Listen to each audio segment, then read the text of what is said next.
All right. Hey, everybody. Welcome back to another video.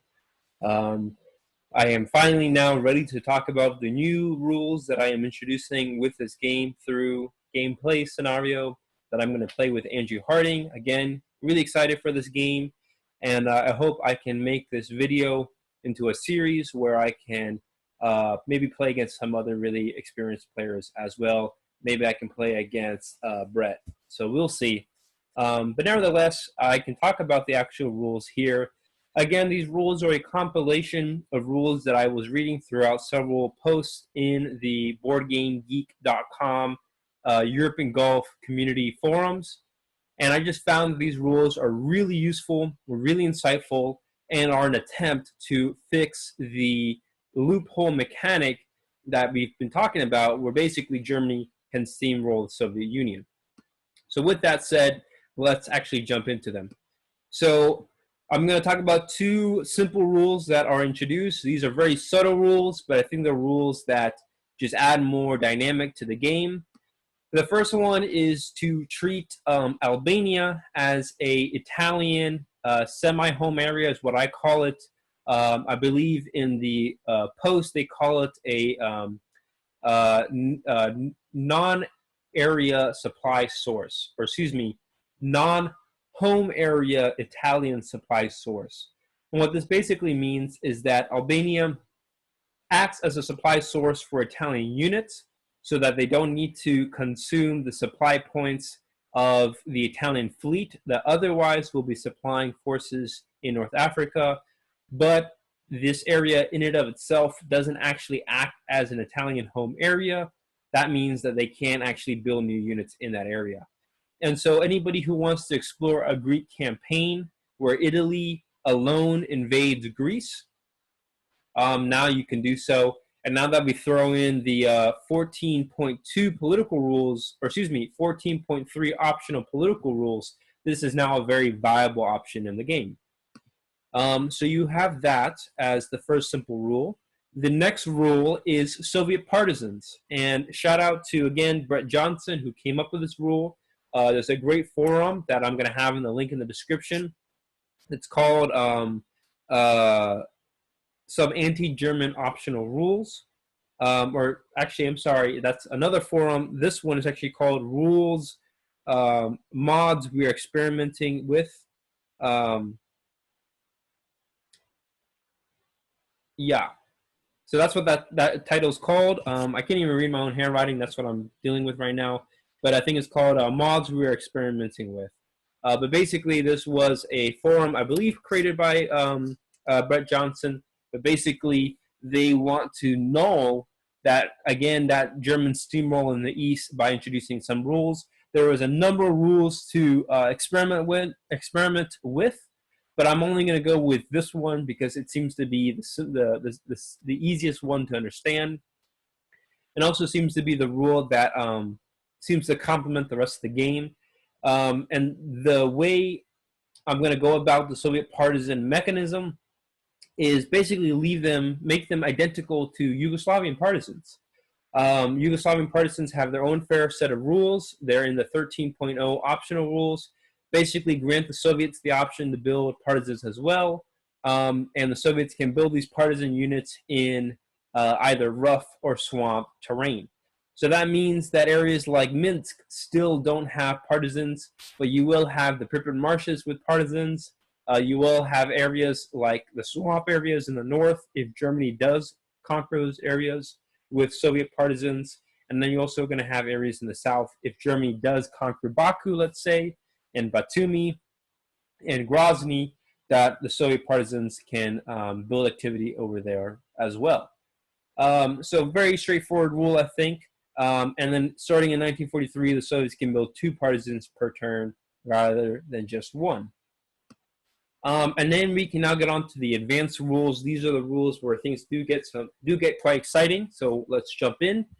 There's going to be the slight modification to the 14.49 fighter conversion rule. Again, great rule. It basically allows a player to convert 2 fighter points into a ground support unit if they spend 1 warp. and I basically am going to grant that the process can be done in reverse as well, meaning that if Germany has some extra ground support units, they can actually convert them into fighter points, which only makes good sense. Here is one of the first really new rules to the game. I'm calling it 14.61. In fact, all of these rules that are going to follow will be 14.6. They don't exist in the game, but here they are. These are, again, you can find these in some of the forums that I'm going to list below. I believe this one you can find in rule, again, the same post that I mentioned earlier. But this rule basically has U-boat production tied to the amount of German-controlled Atlantic ports. And you can see the rule right here. Again, it's a pretty self-explanatory rule, but the idea is that if Germany wants to build U-boats, they're going to need more ports.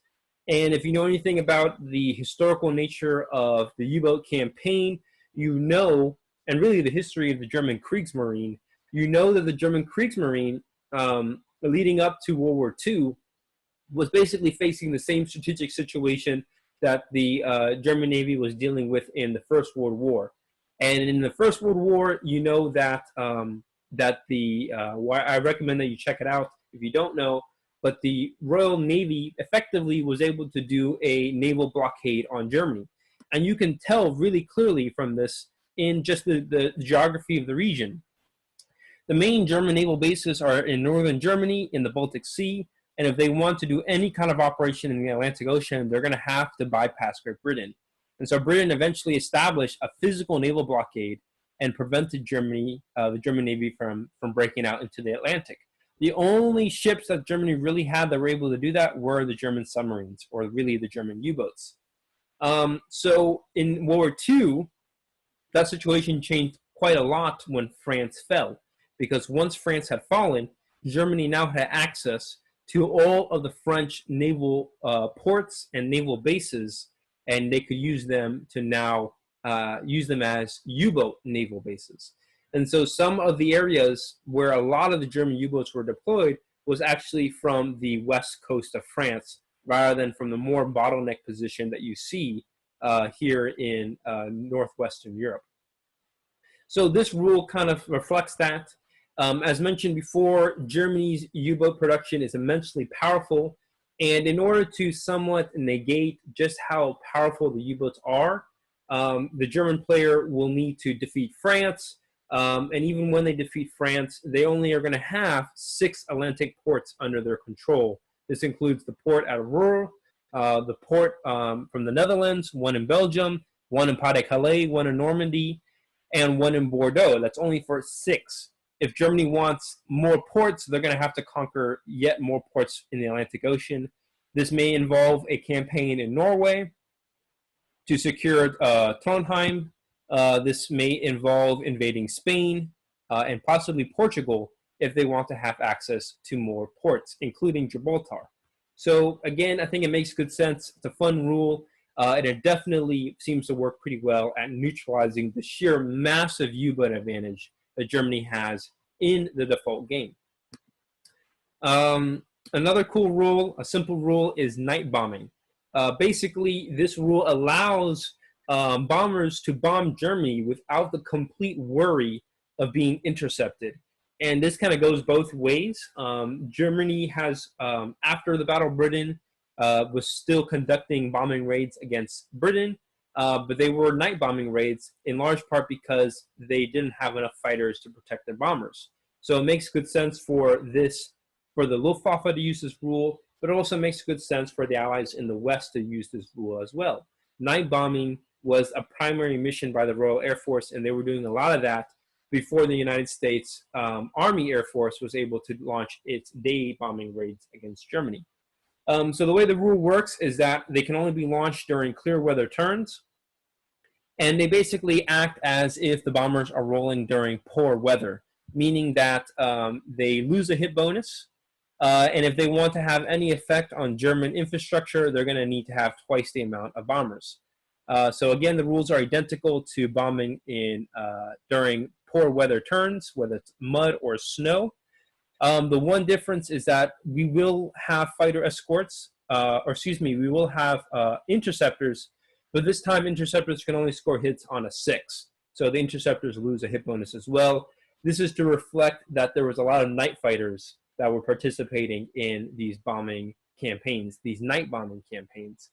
And then when the when the Allies do receive a fighter escort upgrade, their fighters can actually roll against the German fighters as well. So this is to reflect the fact that in 1944, for example, the Allies had a lot of interdictors and night fighter aircraft like the British de Havilland Mosquito, which allowed them to shoot down a lot of German night fighters, which were themselves shooting down a lot of British bombers. So again, there's this kind of rock, paper, scissors, cat and mouse type warfare going on, and this rule is supposed to reflect that in a very simple way. Now, this is probably my favorite rule of the mix.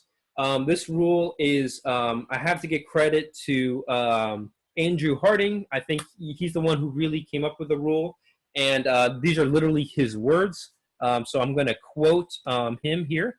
But to quote what he says, change the way Soviet conscription works. Instead of bonus infantry steps over 4 turns, skip regular production entirely. Instead, allowing them to place unlimited infantry steps. They can do this every turn until the Soviet player chooses to use regular production, at which point the white print blocks get added to their force pool. So again, this emergency conscription is very different than the default game. The Soviet Union receives no production, but they do receive unlimited conscription. They can basically build as many Soviet units as they want, but they won't be able to build high-quality units.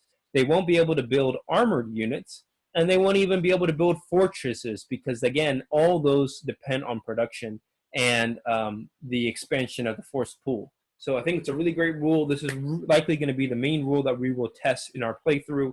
We're kind of trying to test this rule because I think it may be a fundamental rule that can actually develop an actual Soviet strategy. Because the Soviet Union is an extremely malleable military. I think of all the militaries in this game, I think the Soviet Union is arguably the most versatile or the one with the greatest spectrum of skill level on the high quality end and on the low quality end. They seem to be an extremely malleable, regenerative army that changed a lot throughout the war. The 1941 Red Army was not the same as the 1944 or 1945 Red Army. They were very, very, very different armies in the way they were organized, in the way they were equipped, and in the way they were supplied. So I think this rule is going to help reflect that difference. So really excited for this rule, 2 thumbs up. Before I go any further, I want to just give credits to some of the people who came up with this rule, some of these previous rules. The U-boat production rule that we're now tying to German-controlled ports. Again, you can find this in the post, in the same post that I mentioned earlier, rules we are experimenting with. So again, check that out. The night bombing rule, I believe I should pause and say that I believe it was Brett Johnson and a few others. It wasn't just him alone. Andrew Harding, I think they all kind of were talking about this rule.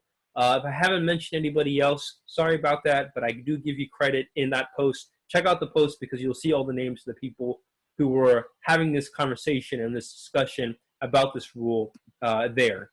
So credit to them. The night bombing rule you will find there as well. And that rule was made by, I believe it was Barry Liu. So credit to Barry Liu, pretty awesome rule. Again, really simple idea, and I think one that adds more depth to the strategic warfare of the game. We talked about the new Soviet conscription rule, and I should call it the new Soviet emergency conscription rule because it is the emergency conscription, although now it's a little different. And then now we have, I believe, 2 more rules to talk about, and then I will wrap up this video. These 2 rules are actually rules that I came up with completely. These are completely from myself, from my noggin.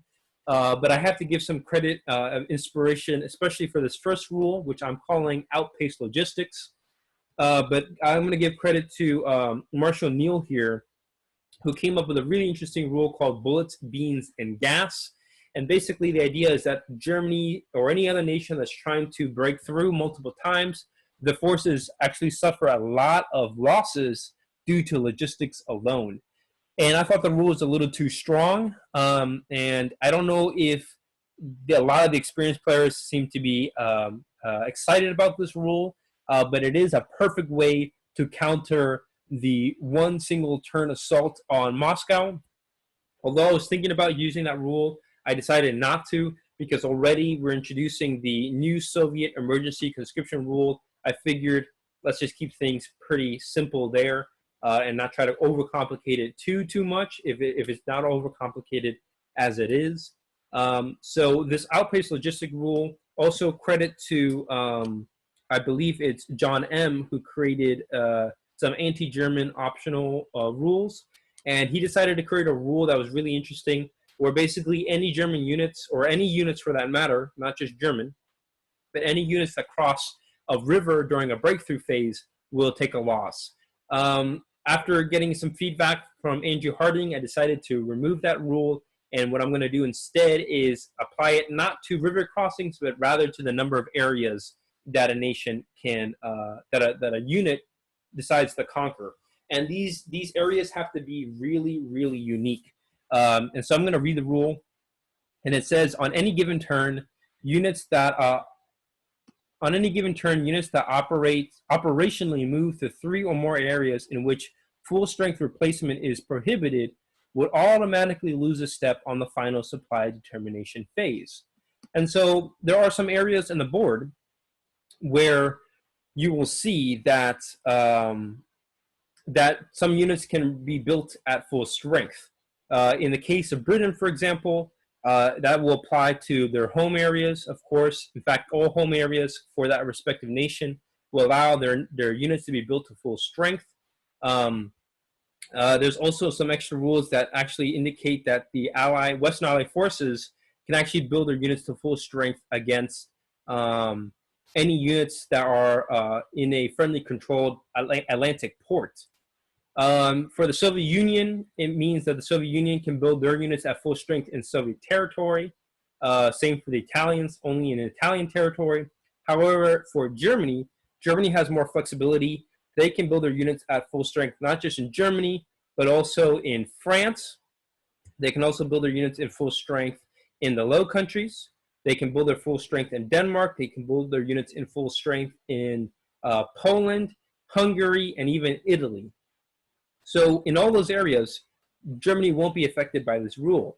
However, units that are operating outside of these full strength replacement areas will suffer from this rule. And here are some examples. A German unit can move through all areas in France or Poland on a single turn and not lose any extra steps, as I've mentioned. However, a German or a British unit moving through North Africa will lose a step after moving across 3 or more areas. And likewise, a Soviet Union that moves through all of Romania on a single turn also loses an extra step. This basically means that nations that decide to break through and move their units across 3 or more territories will lose a step because these units have overextended their logistics. I decided to have it apply to North Africa because North African campaign covers such vast distances that I think it only makes good sense that the logistics here are that much more affected. And then, of course, if Germany wants to make an assault on Moscow or wants to move 3 or more areas in Soviet territory in any given turn, their forces are going to suffer from a logistical, basically logistical damage because, again, the nature of the movement is so immense. The territories they're crossing is so immense. So that sums up that one rule. And then the final rule, and this one is probably the rule that I'm proudest of making, completely new rule here, and I call it the new extra supplies infrastructure rule. And again, I can read the rule. Nations may spend 5 warps during clear or light mud weather turns to upgrade the infrastructure of an uncontested occupied area and allow for units in that area to reach full strength. The area is newly designated as an extra supply area. To build an extra supply area, the area must be adjacent to either a normal, full-strength replacement area or a previously built extra supplied area. For full replacement to come into effect within the extra supplied area, the area must have upgraded to an extra supply area on the last turn.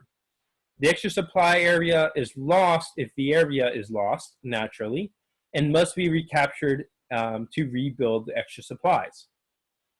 Any units within extra supply areas are exempt from the Russian winter rules, as well as the 14.8 outpace logistic rule that was mentioned earlier. And so this is supposed to be 6.4, my bad. But basically, again, it's this idea that there are certain areas in the game that nations can build their units to full strength.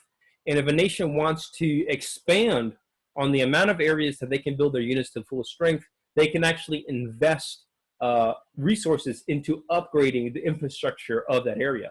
And this will namely be building new railroads more than anything else. And so I can think of 2 areas, or maybe 3, in which there are some really great examples in which this rule can be useful. If Germany decides to invade the Soviet Union, and let's say they want to actually upgrade the railroad infrastructure that they've conquered, they could actually do so. It's going to cost money and time. It's going to slow down the German operations, but it will allow them to actually have better supplies in these territories. Historically, Germany did nothing to really improve the infrastructure of the region. In fact, the only area I can think of where there was really a massive German infrastructure program in World War II was the building of the Atlantic Wall. So again, I think if Germany can build the Atlantic Wall, they can definitely improve the railroad infrastructure in the East. Another great example would be as the Allies break through from France in 1944, let's say they break out of Normandy and they start driving into Paris, they start driving into Metz, they start driving into German territory, they can actually invest money and upgrade these infrastructure as well. Keep in mind that before Operation Overlord took place, the Allies completely destroyed the infrastructure of the region. The trains couldn't move. Every convoy that was moving in France was being strafed by Allied aircraft. So when the Allies actually invaded France, they had to deal with their own damage that they created. So they had to rebuild the bridges, they had to rebuild the railroad, they had to rebuild the entire infrastructure of France so that they could supply their own forces that were now moving across France and actually trying to invade Germany. And then another example I can think of is as the Soviet Union is invading Eastern Europe, I think historically in the game, the Soviet infrastructure, or excuse me, the Soviet logistics are just as intense as the logistics that Germany has to deal with when they invade the Soviet Union. So if the Soviet player wants, again, to play a much more grand strategy approach, they have the option to upgrade the infrastructure of, let's say, Poland or Romania or Hungary to allow them to better supply their forces in Eastern Europe. So again, I think this rule has a lot of areas of usefulness. I will finish off this video by reading the example.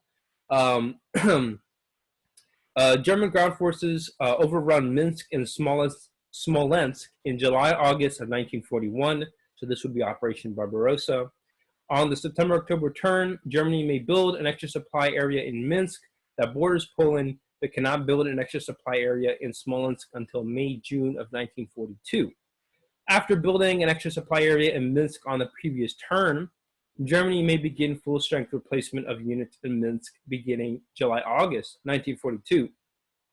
So you can't just simply build an improved infrastructure anywhere in enemy-occupied territory. You actually need to build the railroad infrastructure one after another and actually link the path of improved infrastructure in order to actually get it to the front, which I think makes good sense.